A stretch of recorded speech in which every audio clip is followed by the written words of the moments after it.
Welcome to Spirited Straight Talk, the podcast to help you thrive with the help of spirit. I'm Deb Sheppard, psychic medium, spiritual teacher, and author. Each week, I bring new insights to help you heal from loss, connect with spirit, and turn setbacks into triumphs. So let's get started. Does this time of year bring you stress? Of course it does. But what if you have grief on top of it? You know, Dana, we've had many celebrations together, and they change over time because your family changes, dynamics, things, people move, people cross over. There's just a lot. Kick people out of your life.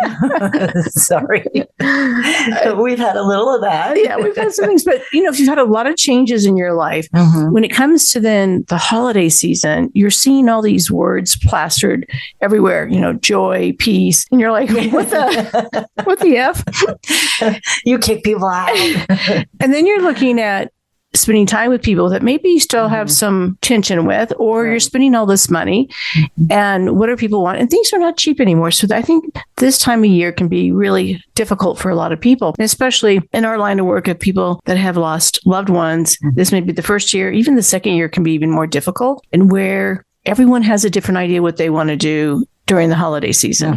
So maybe we want to do the same thing we've always done. And someone goes, no, I gotta shake it up. I gotta do something different. And so we want to go through and give some ideas, because I think there's an overload. They actually call it grief brain. Did you know that they have a term called grief brain, where your brain can't really function? So if you're a person out there that's going through a job change, a move, a loss of a loved one, a divorce, anything like that, you may be having grief brain, and it's like a fog. So, you know, we used to be able to blame it on menopause or, you know, hormones or whatever.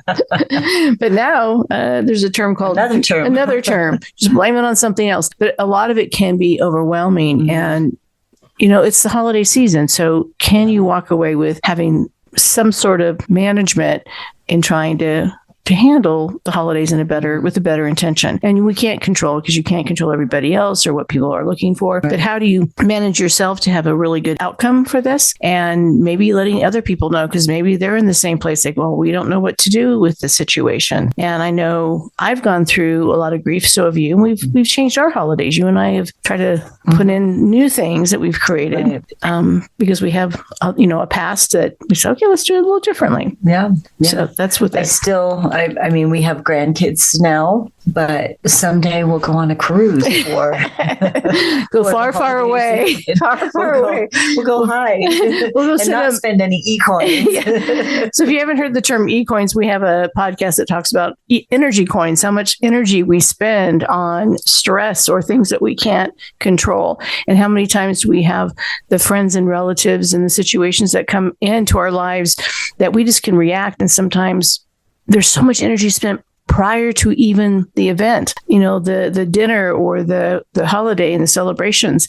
And I think for some people, they're not even called celebrations. And I think if we can get some tools that you can walk away with some good insight, feeling like, hey, I did something that I wanted to do. I wasn't just bouncing around off of other people. You're going to feel hopefully better about these holidays. Yeah. I think a lot of these that you're going to talk about are kind of life tool stuff, but from a spiritual perspective too, is like, how do you maintain if you're trying to have peace and calm, or, you know, like all the songs and the stories say, peace on earth, joy. Let's bring in joy. You're seeing these words splattered, and you just, wow, some anger can come up. So, and you're having people that are, wishing you, the holiday, whatever season that or holiday you're celebrating this time of year, but it's looking at it to bring yourself the joy. And especially if you've had a loved one in the last couple of years pass, and you're trying to figure out how to honor and bring them in. And I know for me, some of my husband's side of the family all celebrated Christmas and the holidays, and it's a big deal, right? Not my family, obviously, but that family. And so your family wasn't because of the religion. We didn't celebrate the holidays. Yeah. Their religion, not your religion. Yeah, their religion. And so holidays for me was like, oh, whatever, let's have some fun. Well, I'll take on the tradition. And then when their traditions I took on, and it was great. And when my kids were still young, I wanted to continue those traditions. But after his passing, I wanted to do something completely different. And I've heard people do this. We have a student that said, I don't want to have Thanksgiving at home making this dinner. I want to go out and do something different. And there's nothing wrong with that. You can go and do whatever. And it might be just one year that you do that, or you do it different years. And I remember having, especially Thanksgiving, I would have a lot of single people that didn't have family in town, or they didn't have a spouse or children in town. And so I said, come on over. I would feed them, and it made it great. And everyone brought things. And I have some tips on that holiday as well. So it's think about, what is it that you want?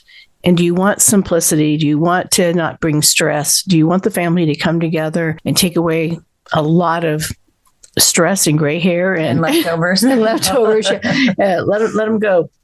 So bottom line is, you want to know how to manage it. And not everyone, like, let's say you have kids or relatives on both sides and friends that say, no, we want to do the same thing. And you're thinking, I don't think I can go through that again. I can't take myself through that. There is absolutely nothing wrong with you backing out of what everyone else is doing in your family. So give yourself permission to say, hell no. Hell no. Well, we have one friend that's going on a cruise. She goes, I don't want to deal with all of this stuff right now. Right, the family drama that they have. Yeah. And why not? Why can't you celebrate the way you desire? And I think that's the first thing to allow yourself to know is, if you're saying, oh, I don't know if I can handle this. I don't know if I can take this many days and sleepovers and food in that situation. And I think people take on a lot of guilt and shame, thinking that they have to do what's been done before. So the first thing is, give yourself permission to say, what do you really want to do? And if it means that you're already stressed about it and thinking about it and talking about it, then rewrite your history. It is your life, and you have the rights to do something different. If it's regarding someone has passed, and this might be the first holiday season, and you have family members, talk to them, maybe send an email or text, or talk to them however you guys communicate, and put out there, why don't we do something different this year? Or what were you guys thinking? And I think part of that is getting everyone to marinate or think about it before you say, this is what we're going to do. Mm-hmm. Now, if you're hosting, you have a lot of say, but you have guests coming and you don't want more battle because there's already tension in the family. And maybe the first thing is throw some ideas out, because they're like, what do you mean we're going to do something different? This is what I've been planning on. Some people like consistency, especially after there's been a major change. They want to know everything is very familiar. So if you're thinking, I don't know if I can do that, I don't think I can go that path, then create some ideas. And I wrote some down that people can think about doing. And it doesn't have to be over the top. It can be something as simple as doing something for the loved one. Maybe it might be volunteering or donating to a charity instead. It might be everyone coming together and planting a tree, or donating something in honor of someone that has passed, versus everyone spending money and things like that. Perhaps it's not doing the traditional dinner. So if for Thanksgiving you're doing the turkey, and at Christmas you're doing ham or whatever, what are you thinking? Do lasagna. It all just sounds so boring right now. I'm thinking, do a different country. Yeah, do a different country. Maybe it's Italian, or it's Chinese, or it's sushi, whatever. Yeah, we talked about that. Yeah, and bring in something different that really changes it up, and allowing everyone to, bring something of that culture or that tradition that could be a benefit. I think people are afraid to kind of make a change. Like, well, why would we do that? Because we get in that comfort. I want my turkey and my stuffing. Yeah. And it's good. And that's okay. It is okay. But what do you want to do about that period of time? And then if you start doing new traditions, it doesn't mean that you're not including your loved one, or that the past of your life, so say you moved or you got divorced, it doesn't mean your past is horrible. What you're saying is, this is a new phase in your life, a new chapter, a new book. And so you're honoring where you are and what's happening to your life. And what's really great is that it can change again. Maybe one year you do something, you're like, well, that didn't really turn out the way I desired. So then maybe you'll do something the following year. And I think too, it's important for everyone to have the gratitude. I think we have taken that out of the holidays, where we just, what are we buying? What are we doing? Who's coming? What are we wearing? Instead of thinking about the whole year and what are we blessed with. And I know sometimes I don't do that. Just we're going through the motions. I don't see you appreciate me every single day. That's what I'm saying here. Well, stress and money can be any time of year, but you put that on top of the holidays when there's already quite a bit. And if there's travel involved and weather changes and things like that. So I was coming up with some ideas to kind of help shift what people are thinking when it comes to holiday giving again. I know one year with my son, he wanted to do the elephant. The white elephant. The white elephant. And that's kind of fun because you're making it, like, what are you going to get out of your house? And some people have cleaned out their house. So how do they find something that's, to give away? We tried to do a Secret Santa one year. that didn't go well. Like I said, sometimes it goes really well. Sometimes somebody decided we weren't, we were supposed to tell everybody. I don't know. I know we didn't do very well at that one, but sometimes I'm not good at taking directions. It was hysterical.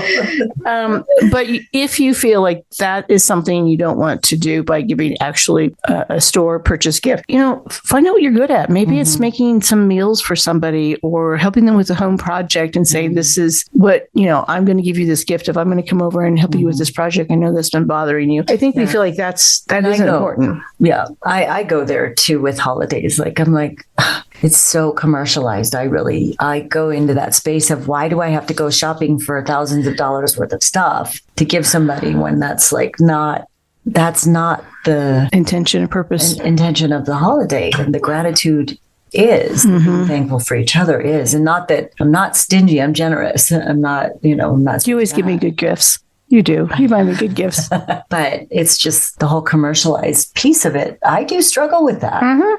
So talking about the spending, which I know we do. Yeah. Yeah. And I think too, everyone can use help, but people are not always willing to ask for help because they know everyone's busy. We're all busy these days. And so 100 years ago, people helped their neighbors out. It was just a normal thing that your neighbor needed help. So you would go over and help them out. And now we don't do that. So if you have a friend or family member that you know that they need some repairs at their home or furniture, or they need some errands done, or they could their driveway shoveled since I don't like to go out in the snow anymore. Right after, my husband died, I had neighbors that came over and shoveled my driveway, and they didn't tell me who it was, and I found out later who a couple of them were, and that was just huge. It brought tears to my eyes because it was people that thought beyond, oh, I'm really sorry for your loss. They went a step further and said, did something. Yeah. And they didn't make a big deal about it. But for me, it was huge, huge. And I look at different situations where people, maybe they just don't have time to make hot meals and they have small kids, or maybe they are, single and younger or older, and maybe they're grandmothers with 3 children like us. That sounds right now. If you look at someone that's older, maybe they don't feel like they can make meals for themselves because it's just one person or something. So frees up some small meals that they can have something healthy, and it's going to be helpful for them. And it comes from the heart. Some other things too. If you've had a loss of a loved one, then make some photos. Maybe it would be a slideshow on that family member and giving some stories. It could be recording a favorite story about that loved one and giving it as a gift. We don't think about those things. Yeah, that's a great idea. I know some people have done those. Build-A-Bear, but you can get different animals at Build-A-Bear, and you can record a message in there. So you record that story, or you take that person's voice and put it in that bear, or whatever stuffed animal you get. That can be a great memory for somebody as well. There's so many ideas you can give for a person that is lost a loved one. It's a good memory, and those things to me carry so much more weight than having to go buy a present that you think that they may desire. Yeah. I know it's different with kids. We want to continue some of those traditions. We want to have them be able to enjoy the holidays is the way your family has done in traditions, but find some different things. One of the things that I did years ago, and I love what I've done with this, I think I've shared it with you a few times. I used to fix Thanksgiving dinner usually all the time, and I loved doing it, but it can be overwhelming, and people are coming into the kitchen going, what do you need? What do you need? And I thought, this is not success.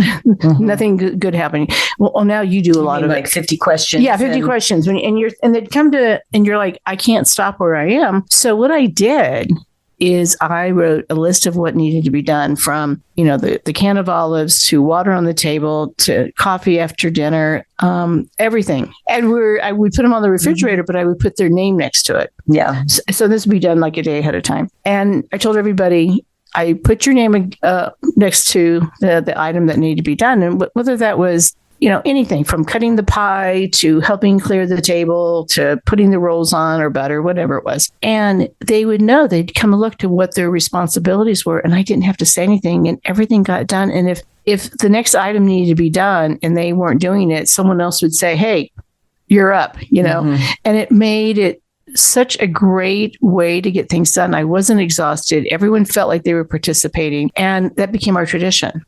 And now we got to bring it back, I think. I have to make a list for everybody, is what you're telling me. Well, it's a lot because you're trying to remember, and everyone's talking, and everyone's socializing, and there's kids around and animals, things like that. And it just simplified everything. I think I channeled Martha Stewart. I think that's a Martha. No, it's not. But, you think about that. Just put it on there.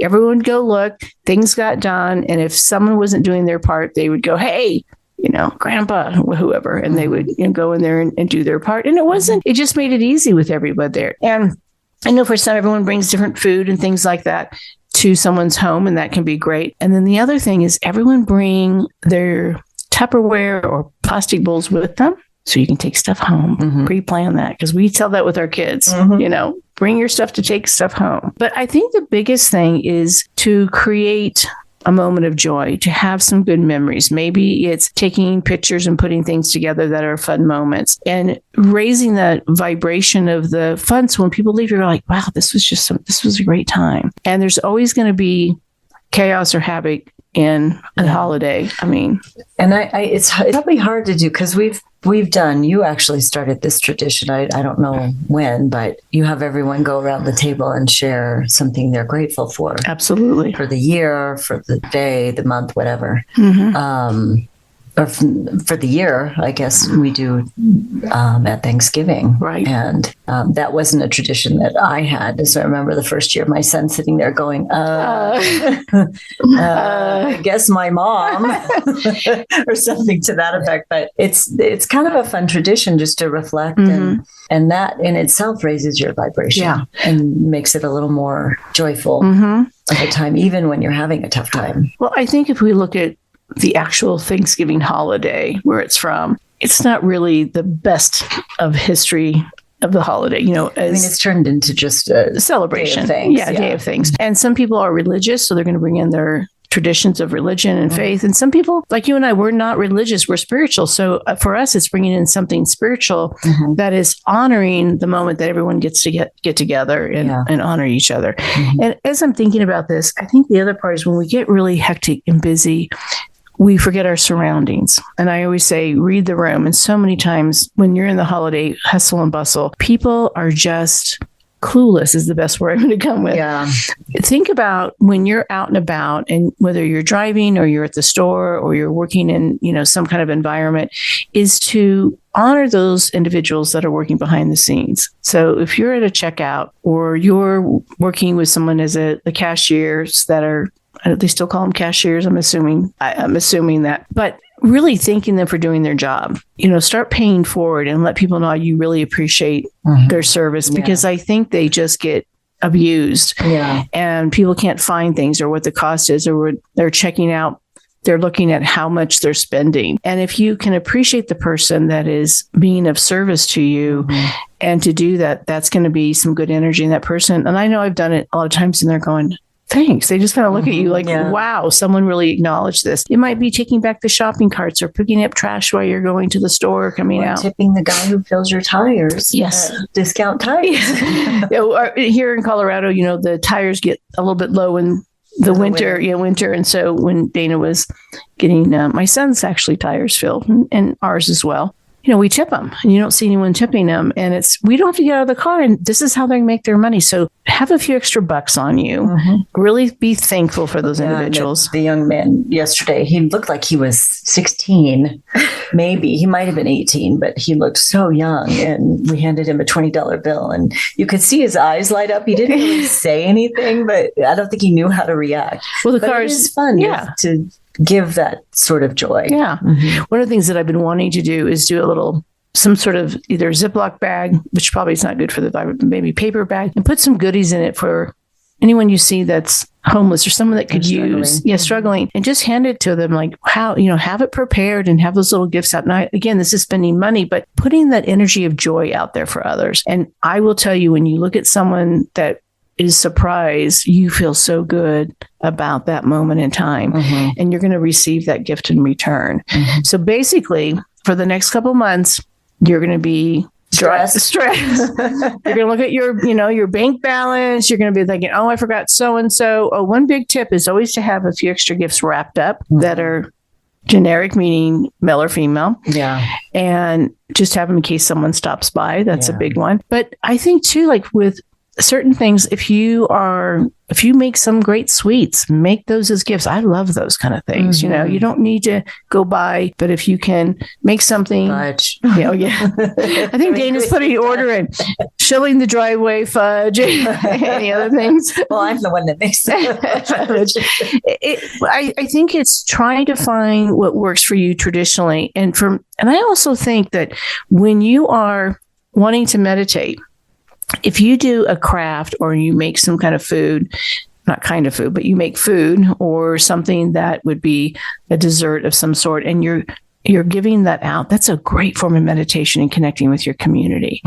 And to make the making of it, and then the joy of someone being surprised that you did this. But I think also what you could do, I'm coming up with some ideas here, is put some kind of intention in those gifts of what you would want for that person to have for the year. So instead of doing a Christmas card, it could be some almost like a fortune cookie, but but some sort of saying with it that could be some different ones that you come up with. That's a great idea. That you put in the packaging. Yeah. And it could be something that you think about that person, but even things that you want them to feel and experience here, not only the rest of the year, but maybe the following year.